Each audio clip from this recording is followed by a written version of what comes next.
자, 국회 문을 열어두고 탄핵을 처리할 것이냐, 그리고 인증샷을 찍도록 할 것이냐, 여러 가지 논란이 이어지고 있습니다. 먼저 정진석 원내대표 그리고 우상호 원내대표, 일단 국회 내 문을 열고 탄핵을 진행할지를 놓고 이렇게 생각이 다릅니다. 소개합니다. 의회 민주주의를 당장 민주주의로 대체하겠다는 얘기인데, 자유로운 의사표시를 할 수 있도록 여건을 만들어 주셔야 됩니다. 국회의원들이 하고 있는 여러 의사표시 행위들을 다 중단하는 요구는 받아들이기가 어렵습니다. 저희 더불어민주당은 밤샘 농성을 통해서 우리의 결의를 가지고 국민들과 함께 탄핵을 가결시키겠다는 의지를 표출할 계획입니다. 자, 이제 첫 번째 쟁점인데요. 자, 탄핵 투표가 내일 오후에 시행될 텐데, 그때 국회 문을 개방해서 시민단체, 촛불 집회 참석자들 이런 분들이 이제 분위기를 압박하는 것, 이거는 자유로운 표를 막는다, 이런 주장인데 결정이 났죠. 그렇습니다. 오늘 정세균 국회의장이 여야 3당 원내대표를 모아서 이 부분에 관한 의견을 수렴한 끝에, 자, 집시법, 집회 및 시위에 관한 법률법상은 국회 담장 내 100m 이내에서의 집회 시위가 금지되어 있습니다. 그러나 이런 상황에서 탄핵에 대한 특수성을 감안해서 담장 접근하는 것까지는 집회와 시위를 허용한다. 그러나 담장 안쪽, 다시 말해서 국회 경내에서의 탄핵 촉구를 위한 집회와 시위는 허용되지 않는다. 이 부분을 입장을 정리해서 오늘 표명을 했습니다. 그러니까 국회 울타리 100m 안쪽에서 시위를 할 수 없다. 그러니 국회 문을 열고 국회 운동장이나 마당까지 여러분들이 들어와서 동시에 탄핵 찬성한다, 이렇게 하는 것은 법률상 안 된다. 그렇습니다. 그렇게 정리가 되는 거군요. 예, 집시법에 따르면 이제 국회의사당부터 이제 100m 안에서는 집회 시위를 하지 못한다고 되어 있는데요. 그 규정이 국회의사당 건물로 보는 것이 아니라 국회 전체 울타리로 보기 때문에 원칙적으로는 할 수가 없게 되어 있습니다. 하지만 예외적으로 이제 그 국회의장이 허용하겠다라고 하는 그런 내용을 밝힌 것입니다. 자, 또 하나 어떻습니까? 자, 인증샷이라는 거, 이제 결국 이게 무기명 투표잖아요. 국회의원 전자투표도 하지만 사람 문제, 인사 문제 관련해서는 그 커튼 치고 안에 들어가서 이게 뭘 쓰거나 도장 찍지 않습니까? 그렇죠. 이거 나 누구 찍어 찬성했다 반대했다 가부 사진을 찍는 것, 이거 하겠다는 정당이 있는 거죠. 네, 그렇습니다. 지금 국민의당 같은 경우에는 이거를 인증샷을 직접 찍겠다라고 얘기를 하고 있고요. 비박계 의원들도 만에 하나 탄핵안이 부결될 경우에 자기네들이 책임론에 시달릴 수 있기 때문에 이거를 좀 증거로 탄핵안에 찬성한다는 인증샷을 찍어서 남기자, 지금 이런 얘기가 지금 나오고 있습니다. 지금 보시면, 지금 투표 용지를 좀 보시면요. 아, 이게 내일 투표 용지군요. 네, 저희가 가상으로 만들어 봤는데요. 탄핵 소추 안에 가부란입니다. 근데 여기에 동그라미나 X 표시를 하면 안 되고요. 아, 가짜에다 여기다 한자로 써도 이게 동그라미 이거 안 되고, 찬성이다 반대다 이거 안 된다는 그렇게 동그라미 X 표시하면 안 되고요. 손으로 가부 이렇게 한글로 쓰거나 한자로 써야 됩니다. 그래야만이 이게 직접 써야만이 유효한 표가 됩니다. 그러다 보니까 이렇게 직접 썼으면 아마 사람들이 그럼 누구 표인지 알 수 있겠다 이렇게 생각하시는 분도 있는데, 만약에 여기에 이름을 쓰거나 하면 이 표는 무효표가 되기 때문에 이름을 쓰면 안 됩니다. 네. 저는 좀 저거 방식을 좀 바꿨으면 좋겠어요. 네. 왜냐하면 저 부자 한자는요. 네. 매우 어려워요. 사람들이 어떻게 생각하냐면 저기 아래에 있는 입부자 없는 부자를 쓰면 맞는 거 아닌가 이렇게 생각하기 쉽거든요. 그런데 저기에서 가부는 반드시 입부자가 아래가 있어야 됩니다. 요거 없이 아니 불자 쓰면은 이건 무효표 되는 무효표가 되는 거죠. 이게 다 쓰면은 유효한 거고요. 오히려 또 그리고 한글로 찬성 반대 쓰면은 이건 무효표다. 이렇게 얘기를 하는데, 우리나라 국회의원분들이 그 정도 룰은 지켜서 맞춰 한다고 봐야 되지 않을까요? 무효표 나올까요? 대부분은 잘 아시겠지만 이재민을 나재민이라고 읽는 분도 있으니까 그럼 저걸 잘못 쓰는 분도 있지 않을까 이런 생각도 합니다. 네, 일반적으로 이제 그 공직선거법 규정에 따르면은 그 유권자가 이제 그 투표용지를 이제 그 촬영했을 경우에 처벌받습니다. 이제 2년 이하의 징역 또는 400만 원 이하의 벌금인데요. 하지만 이제 공직선거법은 이제 그 대통령 선거, 국회의원 선거 등에 적용되기 때문에 내일 있을 그 탄핵 관련된 그런 결정에는 이제 적용이 안 됩니다. 따라서 설령 이 촬영을 투표용지를 촬영한다 하더라도 형사적으로 처벌할 수 있는 규정은 없거든요. 아, 그런가요? 네, 규정이 없기 때문에 전 고등학교 사회 시간에 왜 투표 때 비밀 투표다, 자유 투표다 뭐 이렇게 해서 비밀 투표가 헌법에 좀 명시되어 있는 거 아니에요? 네, 그렇습니다. 그렇긴 합니다만 이제 그 정치적인 의미에서 또는 헌법적인 차원에서 비밀 투표의 원칙에 반한다라는 평가는 가능할지 몰라도 적어도 공직선거법이 적용되어서 이걸 처벌할 수 있다, 범죄다, 불법행위다라고 보기는 어려운 측면이 있습니다. 근데 이게 이제 쭉 시작을 보면요, 결국 지난주에 이제 표창원 의원이 탄핵에 반대한 의원 명단을 쭉 적어 나가면서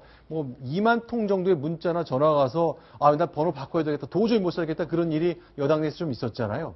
결국 대중의 분위기에 대한 압박을 통해서 원하는 걸 좀 만들어 보겠다. 그런 분위기가 있다고 새누리당은 호소하고 있는 거죠. 그렇습니다. 결국은 이제 탄핵 민심을 소위 얘기하는 촛불 민심을 앞세워서 어떤 이 찬성, 전원 찬성, 특히 야당에서 전원 찬성을 확실히 보장하겠다. 이게 이제 지금 그 국민의당의 아까 그 인증샷 예를 들어 방침에 이런 취지긴 하지만 이것을 일괄적으로 찍어서 예를 들어서 인증샷을 찍어서 누구누구가 찍었고 누구누구는 반대했고 이걸 일괄적으로 공개하게 되면 네. 그것에 위법 논란이 있을 수 있습니다. 그러니까 국회법, 아까 공직선거법이 적용되진 않지만 국회법상 대원칙이 뭐냐면 인사에 관한 투표는 무기명 비밀 투표입니다. 그에 네. 따라서 탄핵안 표결도 대통령을 탄핵으로 물러나게 해야 되느냐 말아야 되느냐에 대한 네. 개개의 표결권이 제대로 보장되려면 네. 비밀 투표가 원칙이기 때문에 저것을 만일에 일괄적으로 찍어서 공개한다면 이것이 그 표는 무효로 된다 이런 주장까지도 있을 수 있기 때문에 아마도 내일 상당히 저 부분이 논란이 될 것 같습니다. 예, 실제로 2004년에 있었던 노무현 전 대통령, 당시 대통령의 탄핵 의결, 그때 탄핵 소추안이 가결됐지 않습니까? 그때 당시에 어느 분이, 어느 국회의원이 찬성을 하고 또는 반대를 했는지 지금도 모릅니다. 그러니까 네. 그 비밀이 그대로 유지되고 있다는 거죠. 이런 부분들은 그 비밀을 유지함으로써 얻는 이득이 많기 때문에 그대로 유지해 나가는 게 맞지 않을까 이렇게 생각을 해봅니다. 그러니까 국민의당에서는 당 의원들이 일단은 자기가 가부를 쓰은 것을 촬영은 해두겠다는 얘기죠. 그렇죠. 그걸 공개하겠다는 건 아닌가 보죠. 네, 그렇습니다. 일단은 차량을 해놓고 나중에 네. 만약에 논란이 있거나 만약에 부결이 되거나 하면 그때 뭐 공개 여부를 논의할 수 있겠죠. 부결되면 공개하겠다. 그건 왜 그런 거죠? 일단 왜냐하면 그럼 도대체 지금 국민 여론은 야권에 지금 압박을 하고 있지 않습니까? 빨리 탄핵안을 통과시켜라 그런 분위기인데 만약에 부결이 되면 이 야권이나 이 비박계가 이 책임이 있는 거 아니냐라는 그런 국민의 목소리가 아마 그 국회를 굉장히 압박하게 될 거기 때문에 이 책임에서 좀 자유롭기 위해서 아마 그런 논의를 하는 것으로 보입니다. 일단 부결된다면 새누리당의 비박계에서 생각만큼 찬성하지 않았다는 뜻도 되지만 혹시 이제 야당 지지층 중에는 국민의당 당신들도 반대한 거 아니야 라고 말할까 봐 미리 찍어는 두겠다 그 얘기군요. 그렇죠. 글쎄요. 내일 과연 어떤 결과가 나올지 찍어놓은 것 공개하는 초유의 상황이 생길지 두고 봐야 될 것 같습니다. 그런데 이제 역시 이 모든 이 정치 상황 중심에는 문재인 전 대표가 빠질 수 없습니다. 최근에 박근혜 대통령의 향후 미래와 관련해서 여러 가지 얘기를 내놨는데 결이 다른 두 가지 얘기가 있습니다. 그 영상을 저희가 준비해봤습니다. 소개합니다. 대통령은 이제 스스로 결단을 해야 합니다. 지금이라도 대통령이 그런 결단을 내려준다면 대통령이 명예롭게 퇴진할 수 있도록 협력하겠습니다. 민주당은 하루빨리 박근혜 대통령 형사처벌 받게 하고 국민들의 처분을 한 달 전에는 명예롭게 퇴진하도록 길을 만들어 보겠다고 했는데 이제는 탄핵해도 형사처벌한다 그렇게 얘기하는 거군요. 네, 한 달 전만 해도 굉장히 명예퇴진을 얘기를 하면서 누구보다 약간 이 탄핵에 대해서 굉장히 좀 조심스러운 입장을 취해 왔습니다. 그런데 지금 계속 그러자 여론의 비난이 굉장히 빗발치고요.